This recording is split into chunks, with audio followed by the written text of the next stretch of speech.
Your Tesla has some all new, amazing, secret hidden features built in that I guarantee you don't know about. But once you try them out for yourself, they might totally change the way you use your Tesla every single day. I have done some deep digging into every part of Tesla software. I've looked through all the menus, I've read the manual, I've scoured the internet for the best hidden features. And this video, I'm spilling the beans on all the new ones that you need to know about. I have loved learning more about my car, getting access to some all new features, and learning about ways I can totally use my Tesla that I didn't even know existed. So sit back, relax, and enjoy 10 or so of the best hidden features that you've got to try out in your Tesla right now. And a huge thanks to RECURRENT for sponsoring this video. They offer a totally free monthly battery report that gives you some incredible insight into some really useful data points on your EV's battery and tips on things you can do to keep it in tip-top shape. We're gonna do a full breakdown of my Model Y's battery report from RECURRENT, but more on that in a moment. So one of the best hidden features now available in all Teslas is a fix to one of the most controversial parts of version 11, and that was this little dock down here with all these icons that are nice because they're sort of colorful. They give you access to things like, Bluetooth and Spotify and stuff like that. But one of the annoying things is that they removed some really nice features. They removed the cards here that would give you access to tire pressure. You could sort of adjust the wipers there really easily, seat heater, stuff like that. Sort of annoying that if I wanted to turn on the seat heater, I'd have to turn on the AC system, go here, I could do it that way, or I could just sort of tap, and usually if I tap and hold, or I swipe here, I get access there.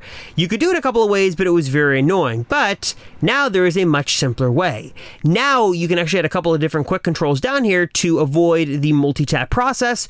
All you've got to do is tap these little three icons, three dots right here with the icon, and then tap and hold here, and then you have the option here to drag any of these apps obviously down here to the My App section. But even better now is the ability to add these quick controls. So I've got front defrost, rear defrost, left seat. I think either you could do a passenger seat if somebody's sitting here, doesn't register right now, heated steering wheel and wiper. So for example, for me, I always want to turn on the seat heater easily.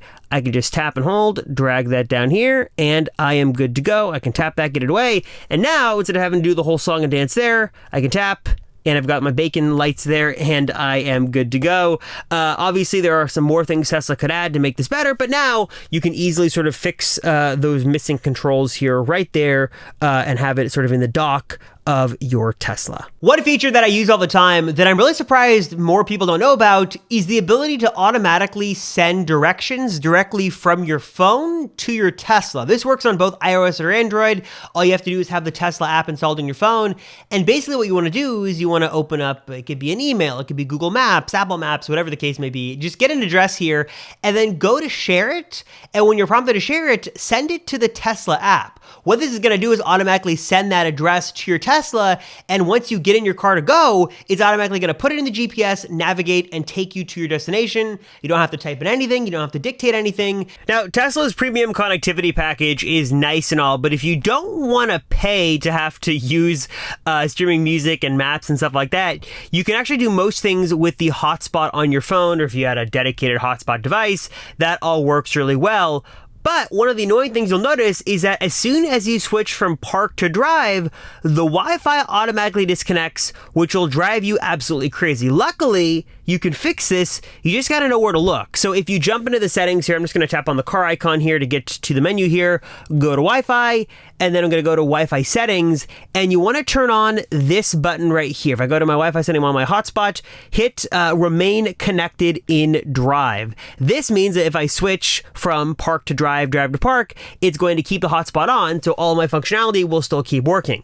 Why this is on by default, I don't know, but if you do want to get around the premium connectivity and use your own hotspot, make sure you turn this on because it is a lifesaver. Little pro tip here, you can actually save money on Tesla's subscription services by paying annually, instead of paying monthly. This sort of slipped under the radar a bit a few months ago, but if you go into your Tesla app or go into your account online, you can choose an annual plan for premium connectivity. That is, of course, Tesla's monthly data plan that is cheaper than paying monthly. And especially with premium connectivity, this is typically something that once you use it, you're sort of locked in and you're paying for it more of a yearly thing, not some monthly, because once you sort of have it, you're usually using it all the time. So if you want to save some money, choose the annual plan and you'll actually save, I think, what, $10? It's $99 a year instead of $10 a month or $9.99 a month. Save yourself $20 by making that little change right inside the Tesla app right now.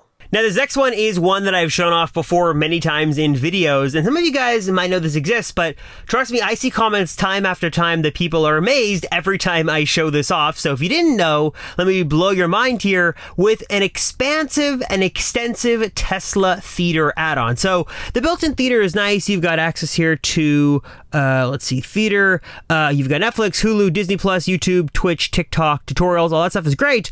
But what if you want things like Plex or HBO Max or full screen Google Maps? How can you do it? The answer is a better theater, literally a bettertheater.com. If I open up the browser here, we can go and check out a bettertheater.com, which is a better Tesla theater with way more media options. You've got Crave, you've got HBO, you've got YouTube TV, you've got ESPN, all this stuff in here, including some of the ones that Tesla already has, but in a much better interface. What's cool here is beyond just media, I've got games, I've got music, I can browse the web, all this cool stuff. There's a free registration you can do here to unlock some of this stuff. I'm not going to do it now just for the sake of this video, but you can do stuff, and trust me, there's lots of cool things on here. What's even cooler than that is if you want to take advantage of the full, sound array in your Tesla and take advantage of these speakers, you can do it and actually have a full screen mode. Just tap this little go full screen button here, and then it's going to redirect you to a full screen site. And it's kind of cool how it's doing it, because it's actually going through YouTube, as you can see, and then going and bouncing out to this external site. So that's kind of sort of the workaround here. Is it's going to go through YouTube, which is full screen, and then it's going to load the site. So it takes just a second here. As you can see, I really need to clean the screen protector. By the way, link down below. Great, awesome anti-glare screen protector. And then you're going to get property. Do you want to leave YouTube? Hit yes, go to site, and then it's going to bounce you to a full screen version of that site. So again, you've got games, you've got music. I thought I logged in here before. Maybe not. Actually, did I log in here? No, maybe not. Anyways, games, music, all that stuff is really cool. And of course, you've got full media controls. It's just a really cool way to enjoy way more media services than Tesla currently lets you have access to with the built-in theater. Of course, you've got a browser here. You can do full screen browsing. You can do Google Maps, Reddit, all that stuff. Really, really cool. And they're adding stuff all the time. Free website, totally free to register and unlock all this stuff. But one of my favorite features that I use all the time that is really, really nice. So bettertheater.com.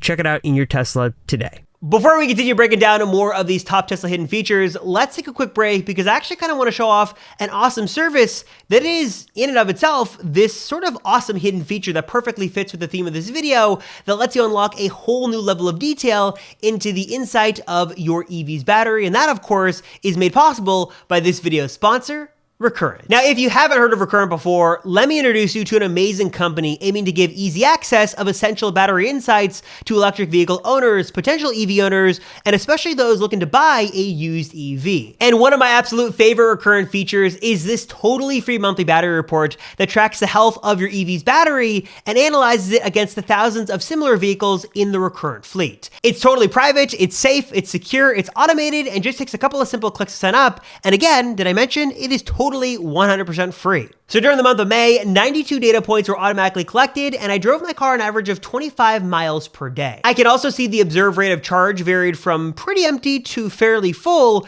and the regional average temperature, which, as it always does here in SoCal, fluctuates from mildly cold to getting pretty warm. Taking a look a little further down, it shows me some important info on my range insights, and my battery right off the bat, I can see here, is still doing really well. My max range at a full charge is still around 330 miles, which is really good, and I can also visually see how far I can drive on that full charge, which is really cool. I can also see how my range can be affected by swings in temperature, and luckily here at the Model Y, I'm not impacted too much, which is really nice to see. Moving on to charging insights, this is where things get interesting and very exciting for me. I can see that out of all my automated observations, my car was at about a 61% average charge capacity, and looking at the chart to the right, I can actually see that finally I've been doing my due diligence here, and I've kept my car in the target zone here, the green zone here, that is going to minimize battery degradation for all points except for one little lonesome point here. I actually did a really good job this month on sort of keeping my battery in tip-top shape and minimizing degradation. When it comes to historical insights, I can see here my car was made back in January and that I've got about 116,000 miles left on my battery warranty. And looking to the right at the graph, my range is right in line, if not actually a little bit better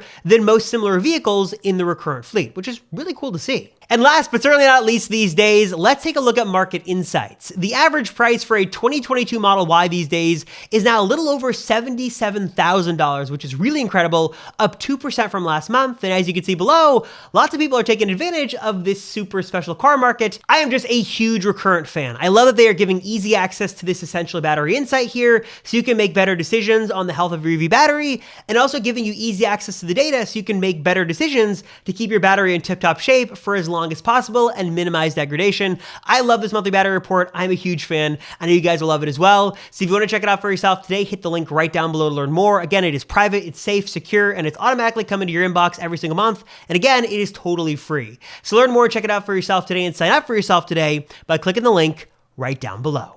Now, longtime Tesla owners probably know what HomeLink is, but I'm constantly surprised by the number of new owners who don't know what this little super secret upgrade is that might actually give you one of the biggest features you've been missing on your new Model 3 or Model Y. For those who don't know, HomeLink is a really cool, somewhat reasonably priced little feature here that fixes one of Tesla's biggest missing features, and that is the ability to automatically open and close garage doors, gates, anything with a remote directly from inside your Tesla by using the screen built into your car. Basically, HomeLink is the name of Tesla's automatic garage door control hardware that lets you open and close a gate or garage door, like I mentioned, right from the Tesla screen. I think it might even work with voice commands too. There's a lot of cool things that HomeLink can do, and it's one of those things that a lot of people don't even know actually exists. And this isn't some kind of third-party add-on, to be clear. This is designed, sold, and installed by Tesla themselves. So it's obviously made to perfectly integrate right inside of your Tesla through hardware and seamless software. It's available directly from Tesla for $325 and does require Tesla to install it. So usually they have a mobile service tech come out, or you can go to the service center.